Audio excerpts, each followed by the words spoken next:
really be conducive to a same-sex marriage.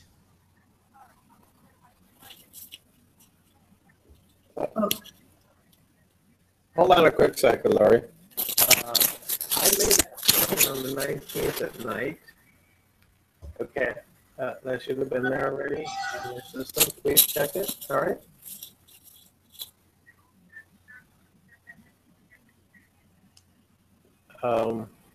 I'm going to have to call you back in a few minutes, okay? I'm busy right now. What's your name? Vanessa, I haven't checked that because I made the payment, and that was on the 19th in the evening, so that you would have it before the 20th. So please check that, and I'll call you back in about an hour, okay? Thank you. Sorry, Laurie. That's okay. Oh, yeah. Anyway, you were saying, I'm sorry. So we kind of felt that any of these definitions actually included, I mean, you could include them as, you know, a same-sex marriage couple. But I guess the reason that we chose number 2 is it included men and women who haven't married yet or who haven't had children yet, and it included those people as well. But I think it's kind of up for your own, you know, interpretation. Oh, I think we may have froze again.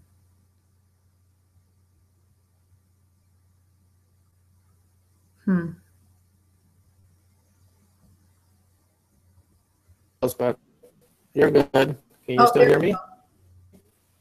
Okay, I can hear you again. Can you hear me? Yes, I'm fine. Okay. Thank you.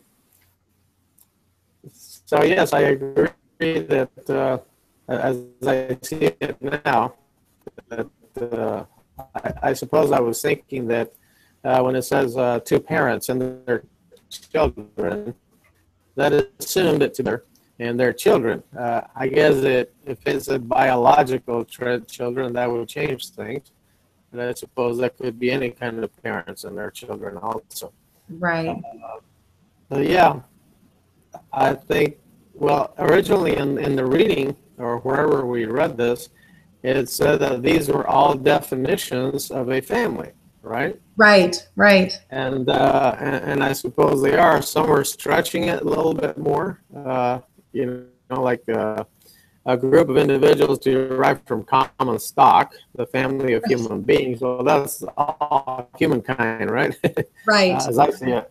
And so that's a little bit of a stretch. But I think one of the first 3, I think the lineage, especially distinguished by lineage, that is also, you know, it's a little stretchy, but that would also define a family.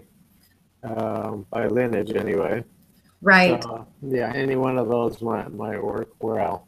Okay, well, great. I'm glad you chose that one. And what else was that? So then we went over to the group activity, the questions, and we just kind of read through them and answered them. We all decided the challenging thing about this activity was the Google Hangouts. Yeah. It was the technology side of this activity that was the hardest for all of us. So we kind of laughed about that. The second question was, how well do you think the average young adult understands the doctrine of the family? And Maria, who was in our group, is actually a convert of the church. And she said, and she joined at age 25. And she said really before that, as a young single adult, she really didn't understand much of the doctrine. But as she joined the church, then that doctrine was apparent to her. Right. Yeah, I felt that as far as that question, I think I felt that they understood you know, the basic stuff, but I think the doctrine and the morals, as far as young adults outside of the church, they probably were not familiar about their importance. Right.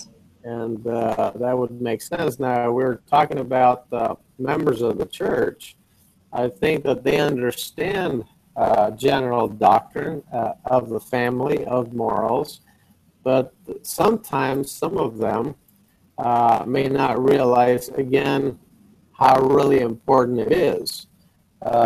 Because I was listening to a talk by one of the authorities saying that it is the young adult group is the one where we lose more people during that time, meaning that they leave the church, basically, they stop becoming active, perhaps because they haven't had that full commitment, they really understand what that is about, and maybe understand deeply enough their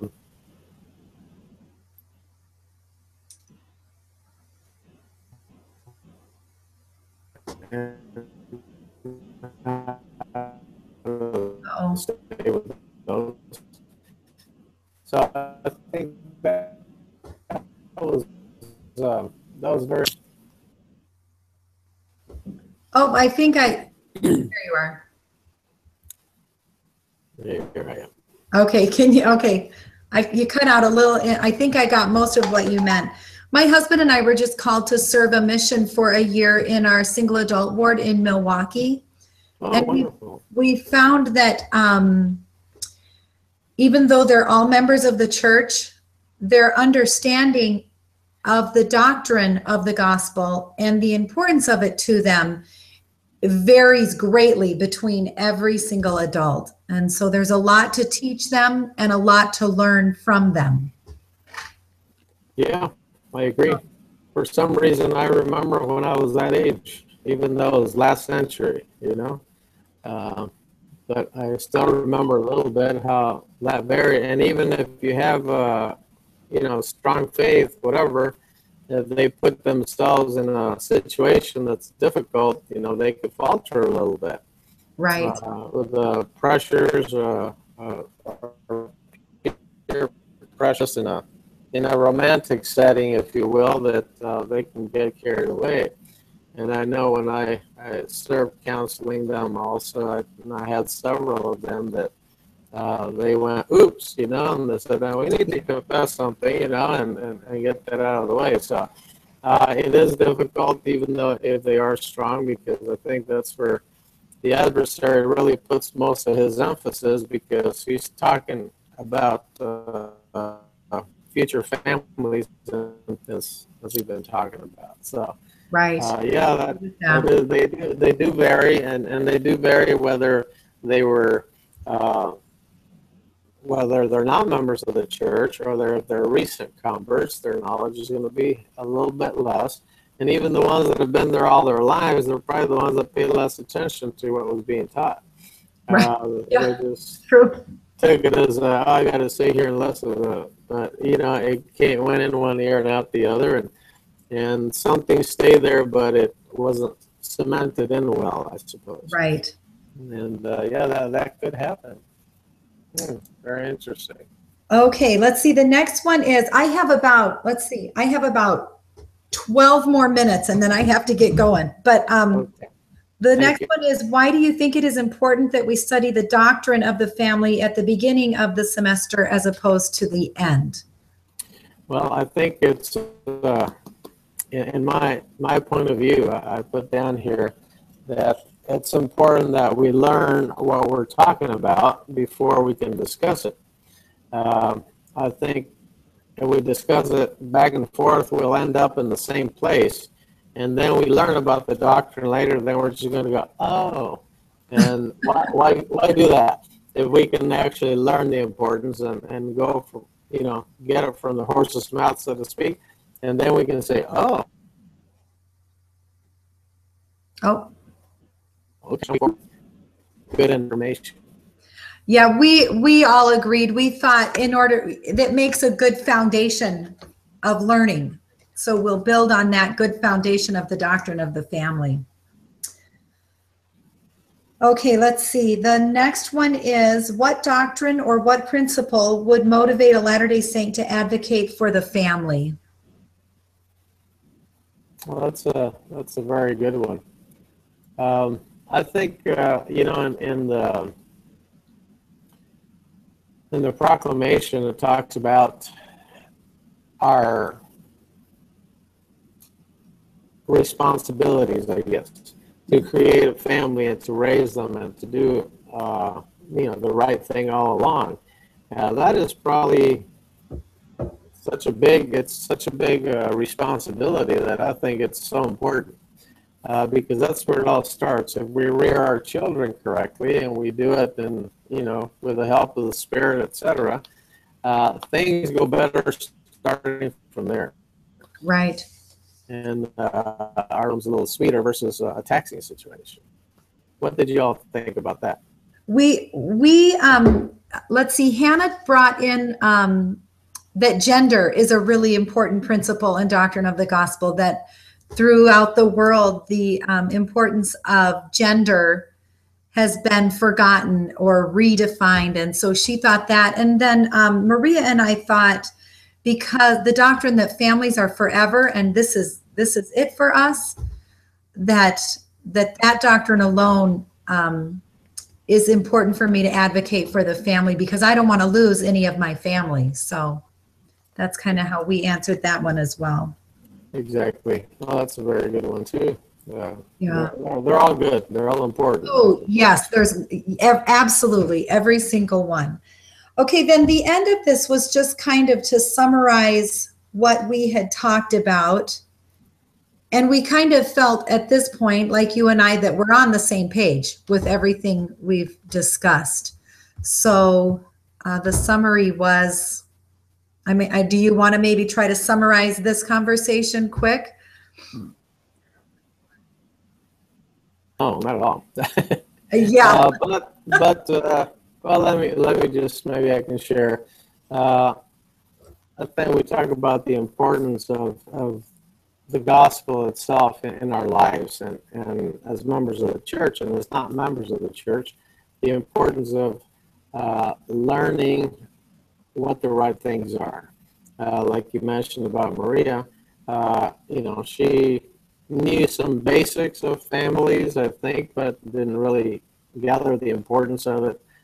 Didn't really realize how it was an eternal situation versus just temporal until we say divorce. And the families, I think, really need to take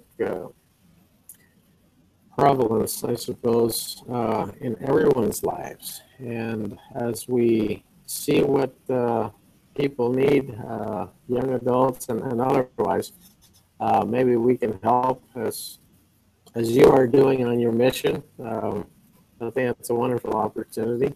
Mm-hmm. And because you can see the need, and you can share information, and some people are going, yes, and others go, huh? Yeah. Right? With wondering what's going on. And so basically the family is so important, and it's so important that we define it as Heavenly Father defines it, with a father, a mother, and the children. And the extended family is wonderful. They're uncles and aunts and grandparents, right, and grandchildren and so on. But it is where it starts, is with the immediate family. And that's, I think, the gist of it, the importance of the family and what its meaning is. And then from there we continue on how to do it right, learning how to be an eternal family. That's right. I think that's the gist of it. What do you think? I think that's great. All right, so what I'm gonna do is we're gonna meet again it will be 8 o'clock your time next Thursday. Okay. So, all right. And Hannah's gonna do the discussion. She's gonna set it up. So hopefully she knows how to do that. If not, I know how to do it now. I'm so excited. You can help. Well, I'm excited for you. I can't wait to learn as well as you now. So I'm gonna post this video. So I recorded this video, and I'm gonna post this video on that thread as well, so that you get credit for the group activity. Oh, thank you very much. Okay. So for next week, am I going to wait for an email from Hannah? Yes. So she'll either. Is that she send out an email for everybody? Yeah, it's supposed to. So this week you got an email, but wait, what might happen is here, let me stop broadcasting this.